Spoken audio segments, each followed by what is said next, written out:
Baik, Assalamualaikum warahmatullahi wabarakatuh. Perkenalkan, kami dari kelompok organisasi internasional yang akan membahas tentang ICC dan UNICEF. Di sini kami akan memula-mula dengan memperkenalkan diri kami terlebih dahulu. Halo semuanya, perkenalkan nama saya Eriko Dian Pratama sebagai pemateri dalam video kita pada saat ini. Perkenalkan, nama saya Dafa Alfaris. Assalamualaikum warahmatullahi wabarakatuh. Nama saya Rasyal Senos. Perkenalkan, saya Leonor Kamila. Perkenalkan, nama saya M. Rizky Ramadan. Halo, perkenalkan nama saya Jundi Akila Rohmah. Baiklah rekan-rekan berpikir sekalian, sebelum memasuki presentasi atau pemaparan video dari kami, pasti rekan-rekan pernah terpikir di dalam hukum internasional apakah ada suatu lembaga atau organisasi yang mengatur tentang persidangan pidana internasional yang dimana seperti yang kita ketahui banyaknya konflik di negara, antar negara atau di perperangan itu banyak didalangi beberapa oknum-oknum yang tidak bertanggung jawab, yang dimana kejahatan itu dapat memicu konflik internasional yang dapat berdampak ke perang. Dan kemudian untuk menjaga hak wanita dalam konflik internasional, apakah ada suatu lembaga yang menaungi hak anak-anak dan wanita tersebut? Maka dari itu, penjelasan dari video atau pemaparan materi kami akan kami bahas mengenai ICC, yaitu International Criminal Court, dan UNICEF yang membenahi hak anak dan wanita. Maka dari itu, selamat datang di video kami. Baiklah, sebelum masuki materi lebih lanjut, alangkah baiknya saya jelaskan terlebih dahulu apa itu subjek hukum internasional. Pada umumnya kita semua sudah mengetahui bahwa halnya hukum itu memiliki subjek, yang mana subjek hukum merupakan suatu entitas yang akan diberikan hak dan kewajibannya. Dalam hukum internasional, subjek hukum pernah disinggung dalam pasal 1 Konvensi Montevideo yang membahas tentang hak dan kewajiban suatu negara, yang dimana suatu negara dapat diakui sebagai negara yang utuh jika memiliki 4 hal yang wajib dipenuhi setiap negara itu. Yang pertama adalah penduduk atau populasi. Suatu negara harus memiliki penduduk dan populasi yang resmi dan jelas. Yang kedua, pemerintahan, yang dimana tidak akan adalah suatu kumpulan atau peradaban tanpa adanya pemerintahan yang mengatur kehidupan sehari-hari tentang hak dan kewajiban suatu negara tersebut. Yang ketiga adalah teritori atau wilayah. Tidak akan adanya suatu peradaban atau pemerintahan jika tidak ada wilayah tempat mereka bernaung. Yang keempat adalah pengakuan dari berbagai negara, yang dimana suatu negara yang utuh harus diakui atau harus diterima oleh negara-negara yang lain agar negara itu mendapatkan hak dan kewajibannya sebagai negara. Subjek hukum internasional terkait negara itu memiliki sejarah yang sangat kompleks. Negara kita sebut sebagai subjek hukum internasional terkuat dikarenakan negara memiliki kedaulatan, yang dimana suatu negara tidak langsung dapat menerima hak dan kewajiban tentang keberlakuan hukum internasional jika negara itu tidak sepakat dengan perjanjian-perjanjian bilateral hukum internasional. Seperti kasusnya di Indonesia, Indonesia bisa menolak beberapa perjanjian hukum internasional jika hal itu bertentangan dengan konstitusi di negara kita, yang dimana konstitusi di negara kita, Undang-Undang Dasar tahun 1945 itu mengatur bahwa halnya hukum di Indonesia itu tidak boleh melangkahi suatu konstitusi.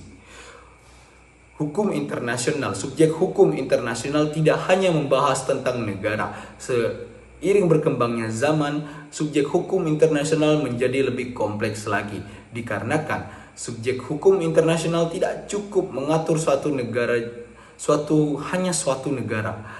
Hukum internasional menjadi kompleks karena hukum nasional sekarang juga dapat membahas atau menjadikan suatu individu yang di dalam bahasa hukum internasional itu disebut sebagai subjek hukum non-negara. Dalam hukum internasional, subjek hukum dibagi menjadi 3, yang dimana 1, negara dan negara, yang kedua negara dan subjek hukum non-negara, yang ketiga subjek hukum non-negara dan subjek hukum non-negara, yang dimana sudah jelas bahwa hukum internasional juga memperlakukan suatu subjek hukum internasional agar dapat bergerak. Melanjutkan materi tadi, pada pembahasan video kami ini, kami akan lebih fokus ke subjek internasional yang dimana sebuah organisasi internasional. Pada presentasi ini kami akan membahas, sekali lagi kami menegaskan, ICC atau International Criminal Court dan UNICEF. Jadi guys, sebelum kita membahas mengenai organisasi internasional, kita juga harus mengetahui apa sih sebenarnya organisasi itu. Nah, organisasi apabila kita merujuk kepada bukunya Hasibuan merupakan suatu sistem perserikatan formal, terstruktur dan terkoordinasi dari sekelompok orang yang bekerja sama untuk mencapai tujuan tertentu. Nah, maksud dari tujuan tertentu itu secara umum ialah sebagai wadah bersama. Maksudnya ialah bersama-sama untuk mencapai tujuan atau keuntungan yang bermanfaat secara bersama-sama. Kemudian juga sebagai tempat untuk melatih dan menambah pengetahuan, pergaulan, kemampuan, kemandirian, serta sumber daya yang dimiliki. Nah, adapun ciri-ciri organisasi yang dikemukakan oleh Verlan yang dikutip oleh Handayani itu terdapat beberapa hal, yaitu adanya suatu kelompok orang yang dapat dikenal, kemudian juga adanya kegiatan yang berbeda tetapi satu sama lain itu saling berkaitan, sehingga dia tuh merupakan satu kesatuan atau kegiatan. Nah, kemudian juga tiap-tiap anggota memberikan sumbangsinya, sumbangan usaha atau tenaganya. Kemudian juga adanya kewenangan, koordinasi, dan pengawasan. Dan yang terakhir yang paling penting itu adalah adanya suatu tujuan. Saya akan menjelaskan tentang organisasi internasional. Pendahuluan, perkembangan organisasi internasional telah menciptakan norma-norma hukum seperti berkaitan dengan organisasi tersebut, kemudian membentuk suatu perjanjian disebut instrumen dasar atau instrumen pokok, yaitu continuing instrumen atau biasa disebut dengan anggaran dasar. Dalam arti luas, organisasi internasional pada hakikatnya meliputi bukan hanya organisasi internasional publik yang beranggotakan antar negara atau disebut juga organisasi antar pemerintahan, intergovernmental organization, tetapi juga organisasi internasional privat, yaitu yang beranggotakan bukan negara melainkan badan-badan atau lembaga-lembaga swasta di berbagai negara atau lazim disebut organisasi non-pemerintahan, non-governmental organization atau NGO. Organisasi internasional publik dibentuk dengan suatu persetujuan internasional, memiliki badan-badan, dan karena persetujuan internasional maka pembentukannya di bawah hukum internasional. Organisasi internasional privat dicakup oleh hukum privat, bukan hukum publik. Karena hukum privat dicakup oleh hukum nasional, maka organisasi internasional privat dicakup oleh hukum nasional, bukan hukum instrumental. Sehingga organisasi internasional hanyalah organisasi internasional publik, bukan organisasi internasional pusat. Pengklasifikasian organisasi internasional. Ada organisasi yang memiliki keanggotaan universal seperti PBB atau Perserikatan Bangsa-Bangsa, dan ada yang regional seperti European Union, ASEAN, dan lain sebagainya. Ada juga yang membedakan antara organisasi yang memiliki fungsi politik, fungsi administratif, hingga organisasi dengan fungsi yudisial. Lalu ada juga karakteristik dari organisasi internasional ini. Yang pertama, semua organisasi internasional memiliki karakteristik sebagai suatu organisasi internasional yang salah satunya harus dibentuk oleh suatu perjanjian internasional, sehingga organisasi internasional juga dapat disebut dengan sebutan Treaty-Based Organizations. Yang kedua, perjanjian internasional tersebut menjadi aturan-aturan yang akan berlaku bagi organisasi internasional yang terbentuk dan menjadi instrumen-instrumen pokok bagi aktivitas organisasi internasional, serta dalam hubungannya dengan subjek hukum yang lain-lainnya. Yang ketiga, melalui perjanjian internasional yang membentuk suatu organisasi internasional, memberikan personalitas hukum yang menghasilkan hak dan kewajiban bagi organisasi internasional tersebut. Yang keempat, personalitas hukum dari suatu organisasi internasional hakikatnya berkaitan dengan kelengkapan organisasi tersebut dalam kapasitasnya untuk melakukan perbuatan hukum baik dalam kaitannya dengan negara lain maupun dengan negara anggotanya. juga dengan entitas yang lainnya. Lalu, ada juga selain personalitas hukum, muncul juga isu hukum tentang kekuasaan untuk melakukan suatu tindakan hukum untuk membuat suatu perjanjian atau kesepakatan untuk dan atas nama organisasi internasional. Organisasi internasional sebagai subjek hukum internasional berarti organisasi internasional tersebut memiliki hak dan kewajiban menurut hukum internasional. Setiap subjek hukum internasional itu memiliki tingkatan hak dan kewajiban yang berbeda. Misalnya negara dengan individu. Negara merupakan subjek hukum internasional yang utama karena memiliki hak dan kewajiban penuh di hadapan hukum internasional, sementara individu tidak. Dalam menentukan derajat hak dan kewajiban suatu subjek hukum dapat dilihat dari 3 indikator utama, yaitu pertama, apakah subjek yang bersangkutan memiliki hak untuk membuat perjanjian internasional. 2. Apakah subjek yang bersangkutan memiliki hak untuk mengirim dan menerima perwakilan. Dan yang terakhir, apakah subjek yang bersangkutan itu dapat mengajukan dan menerima tuntutan internasional. Apabila salah satu dari indikator ini terpenuhi, maka subjek yang bersangkutan dapat dianggap sebagai subjek hukum internasional. Apabila kembali dibandingkan, subjek hukum negara memenuhi ketiga indikator tersebut, sementara subjek lainnya tidak atau setidaknya memenuhi tetapi secara terbatas. Organisasi internasional juga dapat dinilai dari ketiga indikator tersebut sebagai berikut. Pertama, organisasi internasional itu memiliki kapasitas untuk membuat perjanjian internasional. Kedua, organisasi internasional itu memiliki kapasitas untuk mengirim dan menerima perwakilan. Ketiga, organisasi internasional juga memiliki kapasitas untuk mengajukan tuntutan internasional. Lalu kita masuk ke materi pembahasan kita pertama, yaitu International Criminal Court. Definisi ICC, International Criminal Court, ICC, atau Mahkamah Pidana Internasional merupakan lembaga peradilan internasional yang bersifat tetap dan independen, serta berkedudukan di luar struktur Perserikatan Bangsa-Bangsa atau PBB. ICC didirikan berdasarkan Statuta Roma pada tahun 1998 dengan tujuan utama mengadili individu yang melakukan pelanggaran berat terhadap hukum kemanusiaan internasional. Selanjutnya, saya akan menjelaskan tentang sejarah dari ICC. Mahkamah Pidana Internasional berasal dari gagasan pasca Perang Dunia Kedua melalui pengadilan yang disebut dengan Nuremberg dan Tokyo yang menjadi presiden pengadilan internasional.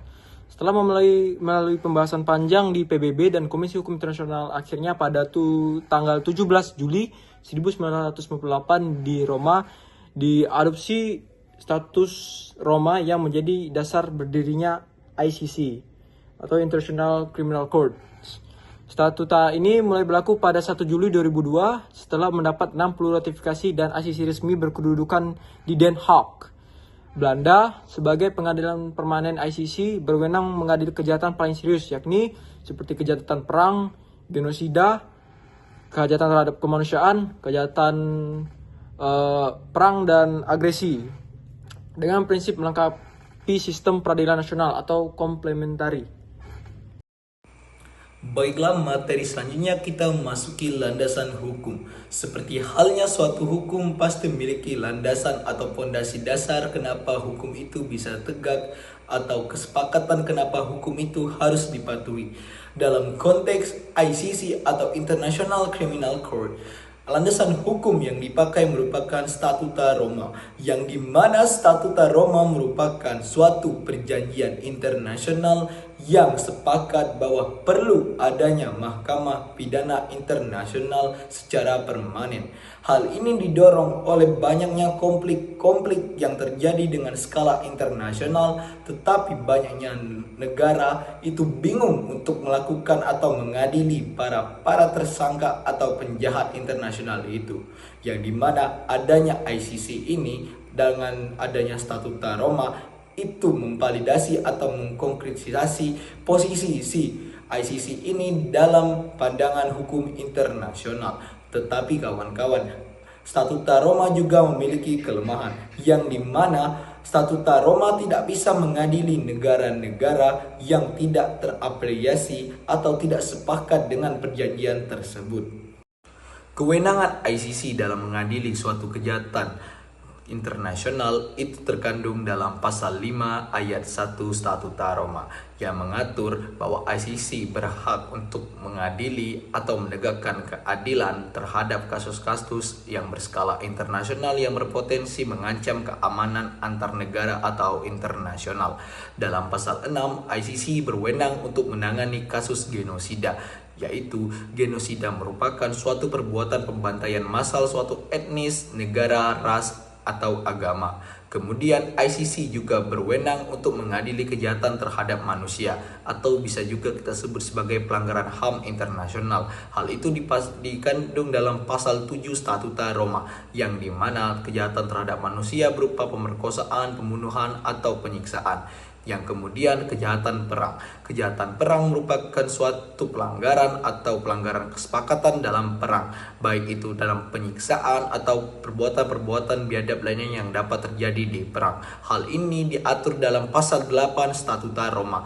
Yang kemudian terakhir, ICC juga berhak mengatur atau mengadili kejahatan agresi, yang dimana hal itu diatur dalam pasal 5 ayat 2 junto pasal 121 junto pasal 123 dalam Statuta Roma. Kejahatan agresi merupakan suatu perbuatan atau penggunaan kekuasaan bersenjata yang dapat mengancam keamanan suatu negara, keamanan suatu negara atau wilayah yang berpotensi dapat menyebabkan perpecahan. Baiklah, memasuki materi selanjutnya, alasan kenapa ICC dianggap sebagai subjek hukum internasional dan dalam skala organisasi internasional. ICC dapat dianggap sebagai subjek hukum internasional terdapat 5 alasan, setidaknya itu yang kami temukan. Yang pertama, ICC memiliki kekuatan hukum yang mengikat dengan landasan hukum yang kuat. ICC terbentuk dari Statuta Roma pada tahun 1998 yang dimana suatu hukum internasional membutuhkan lembaga Mahkamah Pidana Internasional yang permanen. Kemudian yang kedua, ICC memiliki sifat atau kepribadian hukum internasional. ICC dapat membuat kesepakatan bekerja sama dalam menangani kasus-kasus kejahatan internasional demi menegakkan keadilan. Yang ketiga, ICC bersifat permanen dan independen. ICC tidak terikat dengan PBB dan merupakan lembaga sendiri, dan ICC bersifat permanen. Yang keempat, ICC memiliki yurisdiksi hukum internasional, yang dimana ICC mempunyai kewenangan untuk mengadili kejahatan-kejahatan internasional seperti genosida, kejahatan terhadap manusia, kejahatan terhadap kejahatan perang, dan kejahatan agresi. Yang kemudian, yang terakhir, ICC memiliki pengakuan internasional yang membuat posisi ICC itu sebagai lembaga konkret atau lembaga resmi. Lebih dari 120 negara mengakui bahwa ICC merupakan mahkamah pidana internasional. Hak dan kewajiban International Criminal Court. Hak ICC. Di ICC terdapat hak yudisial. ICC berhak menyelenggarakan peradilan terhadap individu yang diduga melakukan kejahatan paling serius yang menjadi perhatian komunitas internasional, yaitu genosida, kejahatan terhadap kemanusiaan, kejahatan perang, dan kejahatan agresi sebagaimana ditegaskan dalam Rome Statute pada tahun 1908 pada pasal 5. Dan yang kedua, hak meminta kerjasama internasional. ICC berhak mengajukan permintaan resmi kepada negara-negara pihak untuk melakukan penangkapan, ekstradisi, pengumpulan bukti, perlindungan saksi, serta pelaksanaan putusan. Kerjasama ini merupakan kewajiban negara anggota sesuai dengan Statuta Roma pada pasal 86-102. Dan yang ketiga, ada hak membentuk hubungan hukum internasional. Sebagai subjek hukum internasional, ICC berhak menjalin perjanjian internasional, menjalin kemitraan dengan organisasi internasional termasuk PBB, serta menerima rujukan perkara dari Dewan Keamanan PBB pada pasal 13. Dan yang keempat, hak menjamin independensi dan integritas.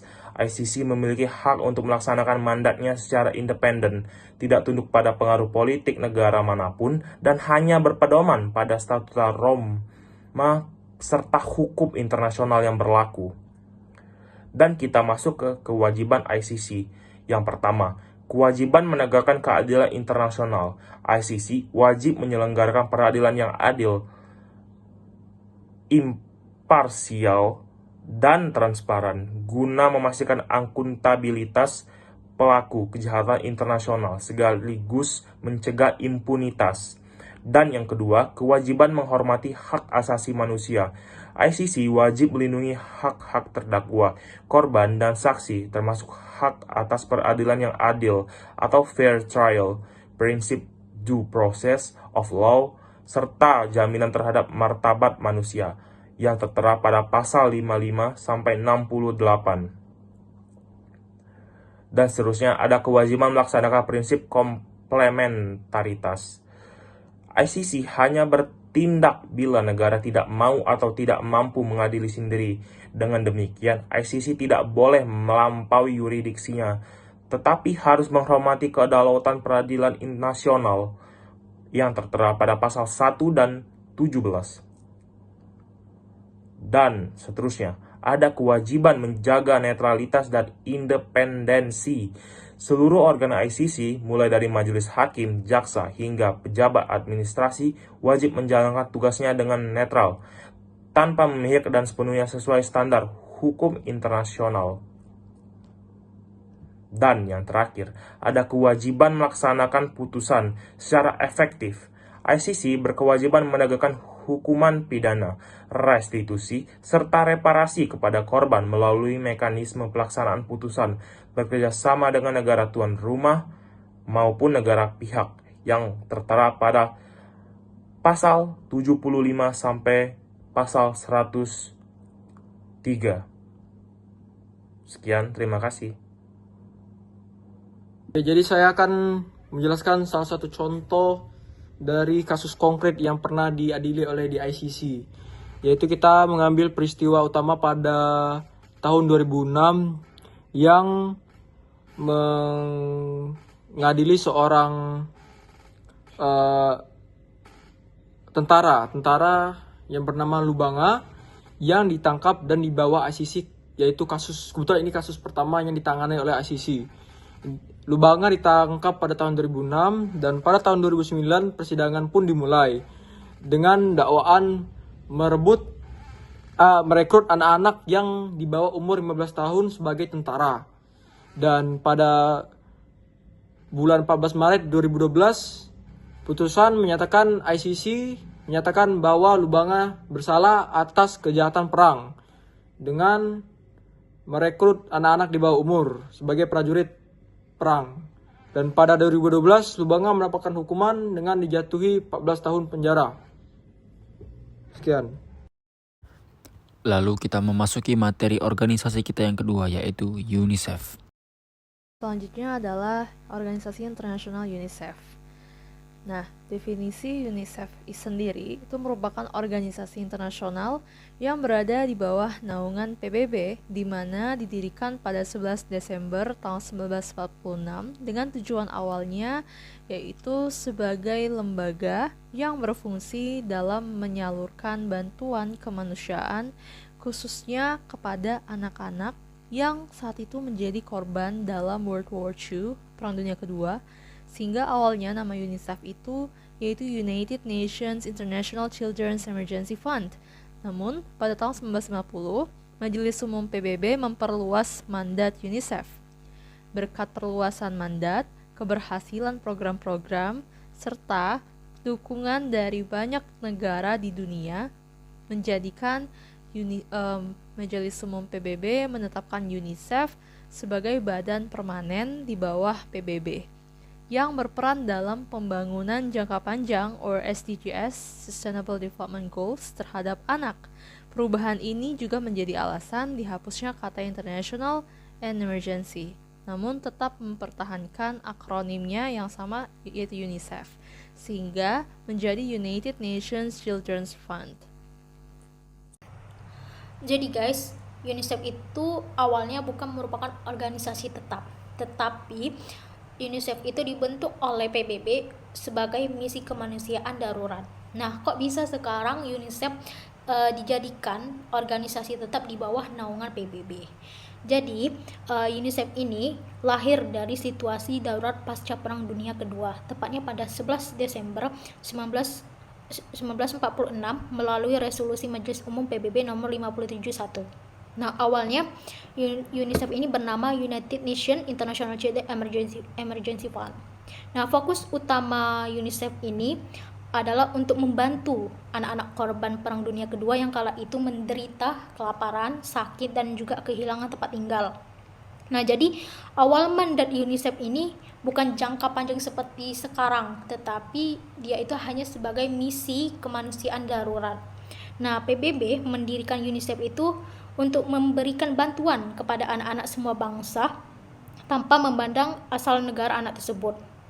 Nah, dan juga PBB ngebentuk UNICEF itu sebagai langkah untuk mempromosikan perdamaian dunia ketika Perang Dunia Kedua berakhir.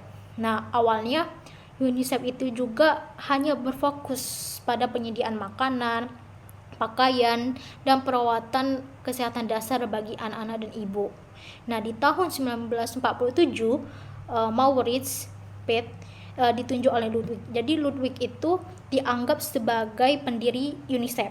Nah, Ludwig itu menunjuk Maurits sebagai direktur eksekutif pertama UNICEF. Nah, mengapa? Karena Maurits itu dulu juga pernah menjadi bagian dari organisasi kemanusiaan, sehingga dengan pengalamannya itu dipercaya untuk memandu dalam program bantuan kemanusiaan UNICEF. Nah, pada tahun yang sama pula mulai masuknya kontribusi dari pihak swasta dan didirikannya Komite Nasional UNICEF di USA dengan tujuan sebagai jaringan dukungan badan amal independen yang mengumpulkan dana. Nah, kemudian pada tahun 1950 UNICEF itu menghadapi tantangan besar dikarenakan mandat awalnya itu sebagai organisasi sementara akan berakhir. Nah, akan tetapi walaupun situasi darurat perang mulai membaik, banyak yang menganggap UNICEF itu belum selesai, masih sangat diperlukan dikarenakan masalah anak itu tidak hanya terhenti di situ saja, tetapi juga banyak banget masalah seperti malnutrisi, juga penyakit menular, buta huruf, hingga kemiskinan masih menghantui dunia. Nah, sehingga UNICEF ini berkat keberhasilan program-program dari UNICEF juga disertai dengan banyaknya dukungan dari berbagai negara dan mengingat banyaknya laporan yang menunjukkan bahwa peranan UNICEF ini di dunia masih sangat dibutuhkan, sehingga mandat UNICEF ini diperluas, namun statusnya itu masih bersifat sementara. Akan tetapi pada tahun 1953, Majelis Umum PBB mengubah status UNICEF menjadi badan permanen di bawah naungan PBB. Nah, tetapi juga di tahun yang sama juga nama resmi UNICEF itu disingkat menjadi United Nations Children Fund. Jadi dihilangkan kata internasional dan emergency, tapi disingkat menjadi UNICEF. Akan tetapi akronimnya itu tetap menjadi UNICEF, hanya disingkat saja. Nah, kemudian pada tahun 1965 UNICEF itu menerima hadiah Nobel perdamaian atas kontribusinya dalam meningkatkan solidaritas antar bangsa melalui perlindungan anak.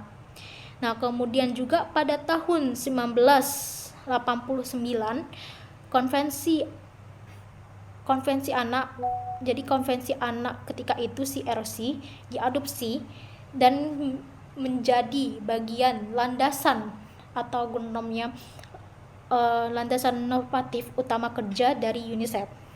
Nah, sejak dekade kemudian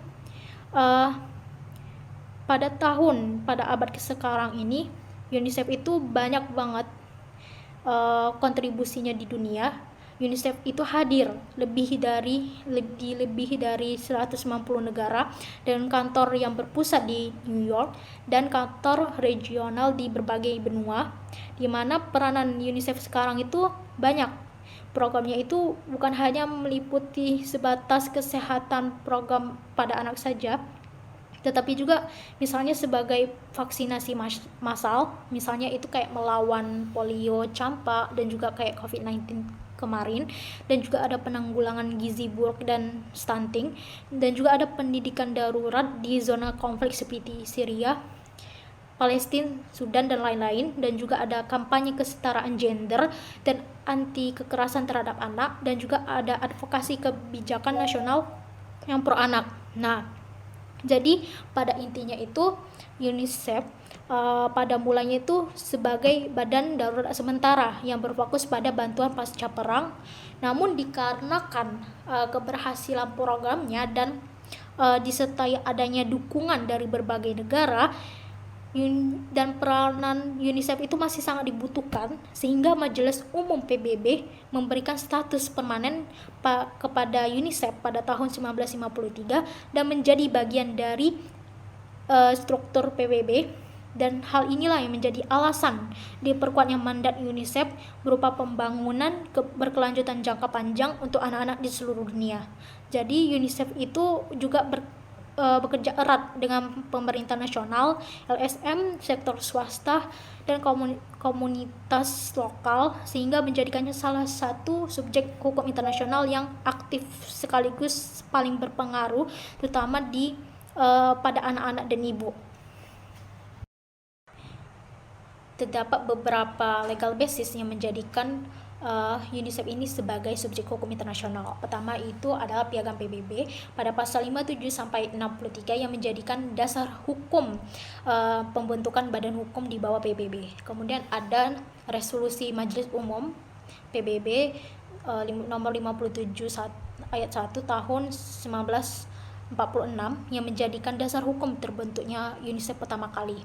Kemudian ada namanya Resolusi Majelis Umum 802 tahun 1953 yang menetapkan bahwa UNICEF itu bukan hanya sebagai badan sementara saja, tetapi juga di mana itu sebagai legal basis UNICEF sebagai badan permanen PBB. Kemudian ada Konvensi Hak Anak atau CRC pada tahun 1989 yang dimana konvensi ini, CRC ini telah diratifikasi hampir seluruh negara di dunia, atau tepatnya 196 pihak gitu kan. Dan juga CRC ini telah dijadikan payung normatif kerjanya UNICEF. Kemudian ada Convention of the Privilege and Immunity of the United Nations pada tahun 1946 yang memberikan kekebalan hukum dan hak istimewa kepada badan-badan PBB termasuk UNICEF. Nah, kemudian ada House Country Agreement di mana legal basis ini merupakan perjanjian bilateral antara UNICEF dengan negara tuan rumah sebagai dasar operasi di lapangan. Setelah kita mengetahui apa saja yang menjadi landasan-landasan hukum dari terbentuknya UNICEF, tentunya kita juga harus tahu apa saja yang menjadikan UNICEF ini, apa saja alasan yang menjadikan UNICEF ini dapat dikatakan sebagai subjek hukum internasional. Yang pertama alasannya adalah karena dasar hukumnya yang jelas. UNICEF itu lahir dari Resolusi Majelis Umum PBB tahun 1946. Jadi sejak awal memang dibentuk berdasarkan hukum internasional. Artinya dia punya dasar kepribadian hukum meskipun sifatnya terbatas. Lalu yang kedua, kepribadian hukum internasional yang terbatas. Ini maksudnya UNICEF itu bukan sebuah negara, jadi dia nggak punya kedaulatan, tapi dia bisa melakukan hal-hal tertentu secara sah menurut hukum internasional. Misalnya menandatangani perjanjian kerjasama dengan negara-negara, punya kantor-kantor perwakilan di berbagai belahan dunia, sampai mengelola dana-dana dari berbagai negara untuk kegiatan kemanusiaan. Lalu yang ketiga, pengakuan universal. Semua negara anggota PBB mengakui keberadaan UNICEF. Nah, pengakuan ini penting karena kalau tidak diakui, UNICEF nggak bakal bisa bekerja sama secara lintas negara. Yang keempat, UNICEF ini punya hak istimewa dan kekebalan. Contohnya, staf UNICEF bisa bekerja di negara lain tanpa harus tunduk penuh pada aturan keimigrasian biasa. Dan kantor UNICEF mendapat perlindungan diplomatik. Ini mirip dengan perlakuan terhadap kedutaan atau organisasi internasional yang lain. Lalu yang kelima, yang terakhir adalah fungsi internasionalnya. UNICEF punya mandat global, yaitu melindungi hak anak-anak di seluruh dunia.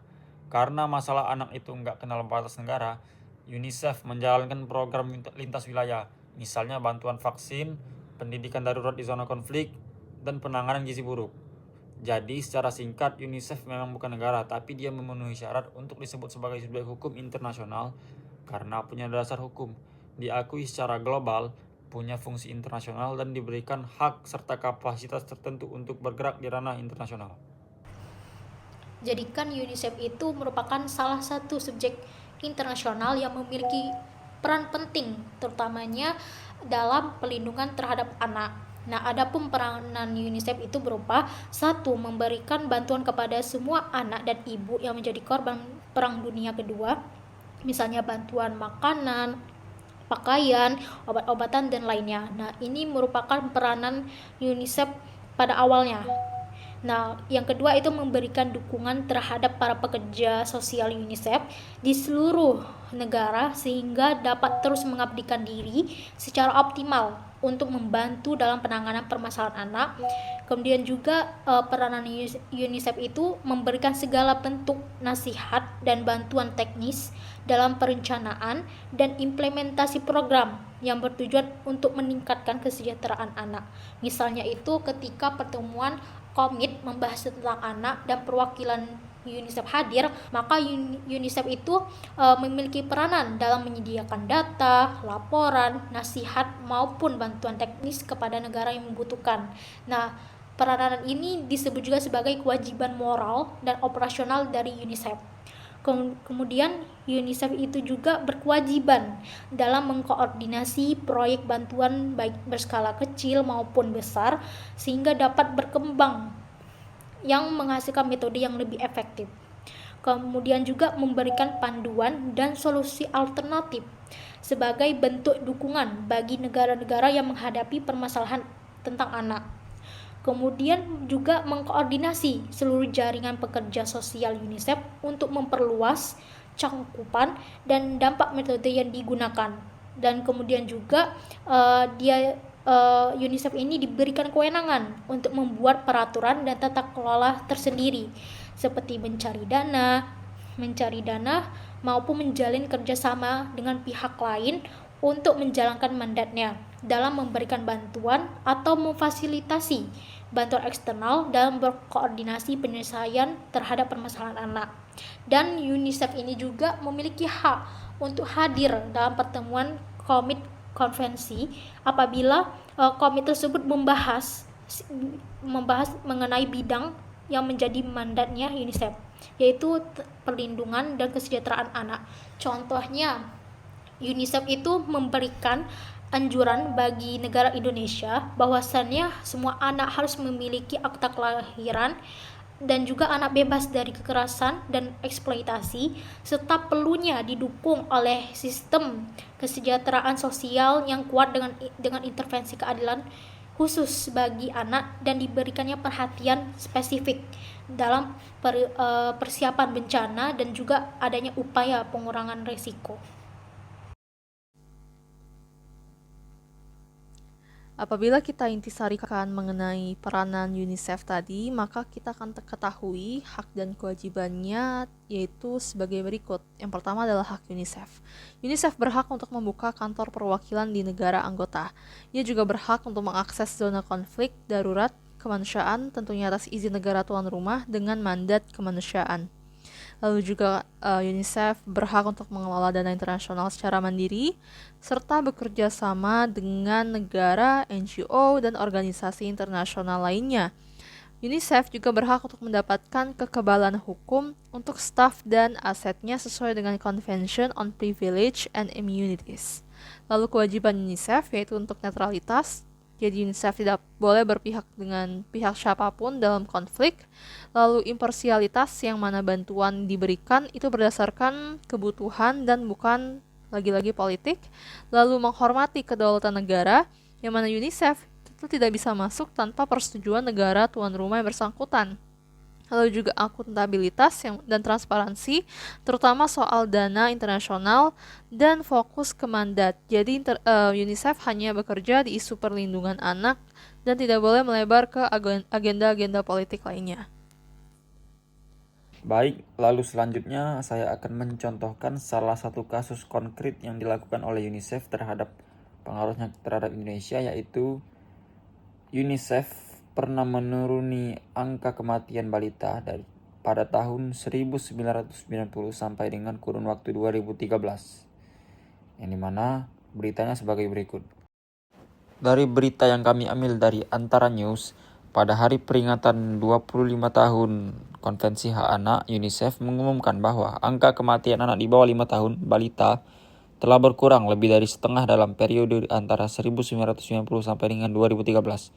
Menurut Kepala Perwakilan UNICEF di Indonesia, Gunilla Olsen, penurunan angka kematian terjadi dari 84 kematian per 1000 kelahiran hidup menjadi 29 per 1000 kelahiran hidup. Ini artinya ada 5 juta anak Indonesia yang beresiko meninggal jika angka kematian balita tetap pada tingkat tahun 1990, kata Olsen di God Institute. Adapun secara keseluruhan mengenai UNICEF itu sendiri, bahwa yang pertama tentang kedaulatan hukum yang terbatas. Berbeda dengan negara, UNICEF tidak memiliki kedaulatan yang absolut, hanya memiliki functional legal personality dan ketergantungan pada negara. Jadi meskipun dia diakui sebagai subjek hukum internasional, tetapi dalam menjalankan programnya UNICEF tetap perlu izin negara untuk beroperasi. Dan juga UNICEF saat tidak mendapatkan izin, satuan rumah menolak, ya maka programnya tidak dapat dijalankan. Dan prestasi yang besar itu belum tentu mutlak. Misalnya di Lombok, Suriah berhasil, namun belum tentu sepenuhnya dapat memaksa negara untuk menghentikan pelanggaran HAM yang ada. UNICEF sebagai subjek hukum internasional tentu memiliki hak dan kewajiban hukum internasional, memiliki kedaulatan hukum internasional namun juga terbatas. Nah, adapun efektivitas dari program yang dijalankannya itu akan sangat bergantung dengan kerjasama dengan negara yang bersangkutan. Jadi meskipun tidak seberdaulat negara, namun UNICEF itu memiliki peranan penting dalam sistem hukum internasional, khususnya di bidang perlindungan anak. Baiklah, tidak terasa telah sampai di ujung video, yang dimana sebelum kami menutup video ini, izinkan saya untuk menyimpulkan dari pemaparan materi kami sebelumnya, yang dimana dapat kita simpulkan bahwa halnya subjek hukum internasional merupakan suatu entitas yang diberikan hak dan kewajiban hukum internasional yang dimana dapat dituntut atau menuntut berdasarkan hukum internasional.